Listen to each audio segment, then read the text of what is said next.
Hi everyone, Paul here from FamilyWheels.ca with another car review for your growing family.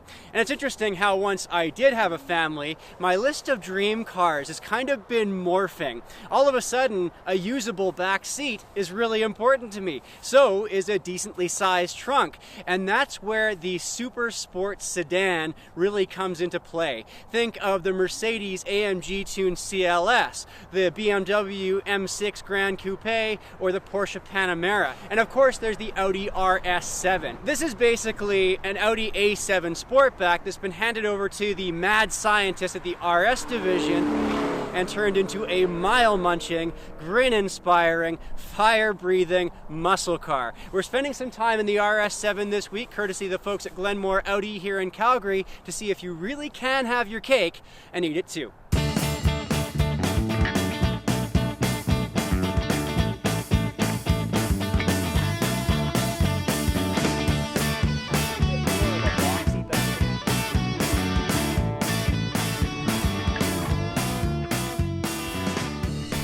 Well, let's talk about the gob-smacking numbers here in the RS7 because they're going to shock you. The base price on this vehicle in Canada starts at just over $120,000, and at that price, the regular 3-liter turbocharged engine that we get in the A7 is tossed out the window and instead replaced by a 4-liter twin-turbo V8 that puts out 560 horsepower, 516 foot-pounds of torque, and has a 0 to 60 mile an hour time of 3.9 seconds. Now, to put all of these numbers into perspective, a couple of weeks ago I was driving around in that Audi R8 V10 supercar. This is a vehicle that rubs shoulders with some of the greatest and fastest cars on the planet, and it has less horsepower than the base version of this car, just a measly 540 of them.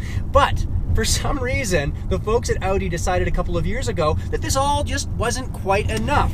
And they released the RS7 Performance, which is what we're in here this week. That price bumps up by $23,000, but the crankshaft was strengthened, the pistons were strengthened, the turbos were changed, the engine tuning was improved, we've got ceramic brakes on board. The end result is an astounding 605 horsepower with up to 553 foot-pounds of torque available to you. Throw in a Bang & Olufsen sound system, a set of winter tires, and an Akrapovic performance exhaust, which is a $10,500 option. And this vehicle, as we're testing it here this week, comes in at just shy of $175,000 after tax up here in Canada. But the results are astonishing.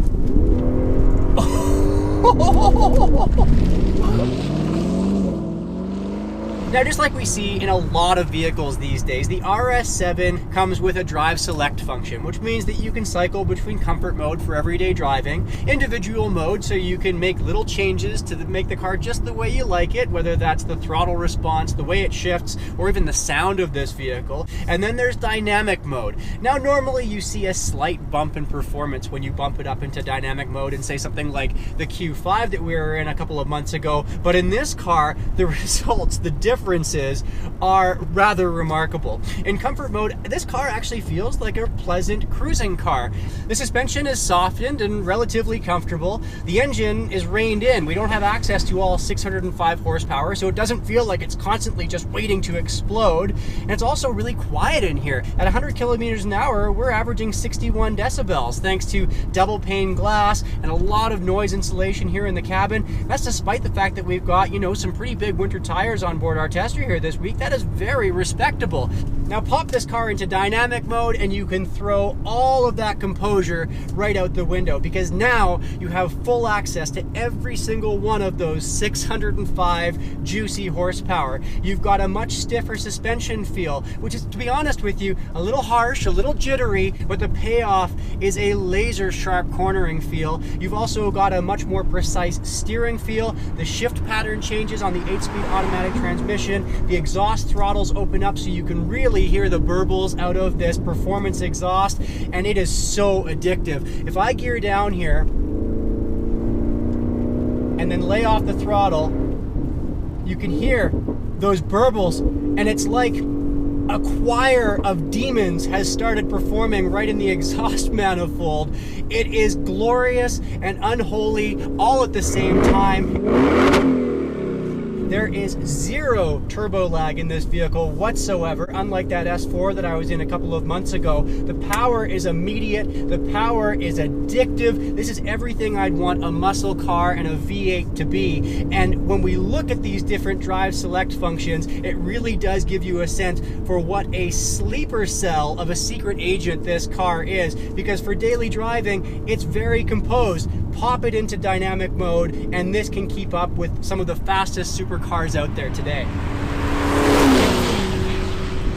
Now, I mentioned something there just a moment ago that might have perked your ears up a little bit, and that's that this car has a more traditional 8-speed automatic transmission, not a dual clutch like we see in a lot of other performance vehicles. But when Audi was testing this car, they found that the dual clutch just wouldn't be able to put up with the abuse that this engine would throw at it. So much torque, so much power that they decided to go with a more traditional automatic. But to be honest with you, here I am out on this mountain road, really twisty corners. I'm playing around with the paddle shifters, and I'm really not missing that dual clutch at all. This is still a very quick and precise shifting transmission. Something else that you're going to find in this car that we see in all Audis these days is quattro all-wheel drive. Now, it's not the ultra all-wheel drive system that we see in cars like the A4 and the All-Road or the Q5. It's the traditional quattro system. It's rear bias, which means that under ideal driving conditions, it's going to be more of a rear-wheel drive vehicle.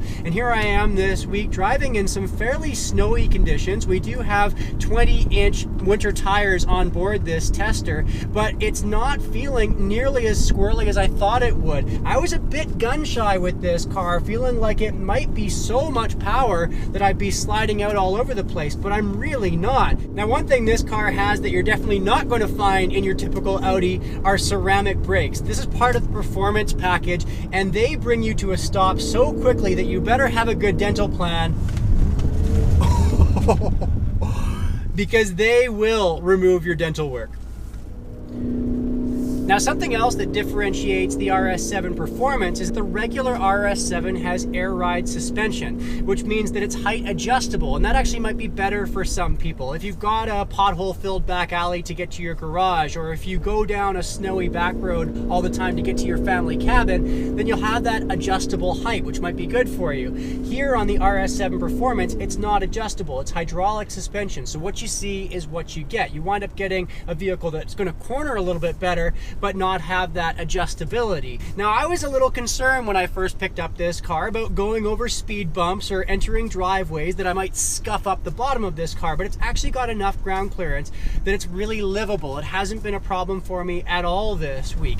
Now, one thing that's really not that impressive for daily driving is your fuel economy, because at just under 4,500 pounds, even though this is a performance-oriented car, it's still very heavy. And when you've got this much weight with this much power, the result is about 9.5 liters per 100 kilometers on the highway and about 16.2 liters per 100 kilometers in the city. And unlike the regular A7, there is no cylinder shut-off system here. You're always firing all 8 cylinders, and that means that no matter where you are, this thing is going to be very thirsty.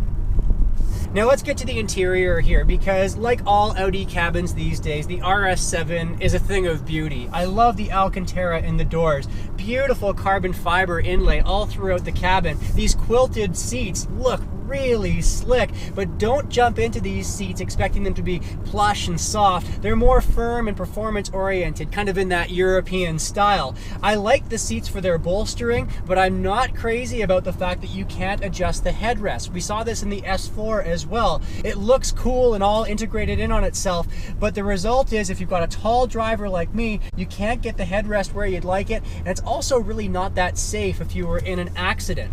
The cabin otherwise looks really good, but it is starting to feel a bit dated. We compare this to this latest generation of Audi vehicles, and we don't have the virtual cockpit system in front of the driver. We don't have the latest generation of the infotainment system. The climate control readout looks pretty old school. This is just not the level of tech that I would hope to see in a car that starts at $120,000.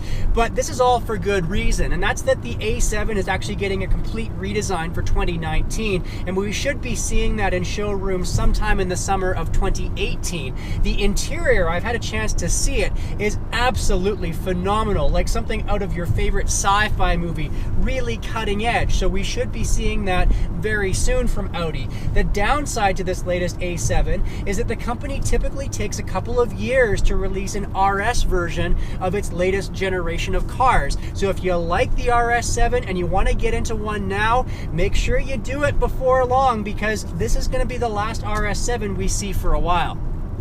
Well, here in the second row of the RS7, I'm feeling a little pinned in when it comes to headroom, but legroom is good. At 6'2", if I've got my driver's seat set the way that I like it, I can sit back here, but I don't have much legroom left. But with my wife driving at 5'8", I have like limo legroom back here. When it comes to car seats, not a problem here this week. Front facing, Roger's been happy as a clam. Flip it around into rear facing mode, and I was a little worried about what that would do to front passenger comfort, but we actually still have 30 inches from the back of the front seat cushion up to the glove box. That still gives me tons of leg room, but again, my headroom, because I put that seat up far enough to fit a car seat in safely, is starting to suffer at that point.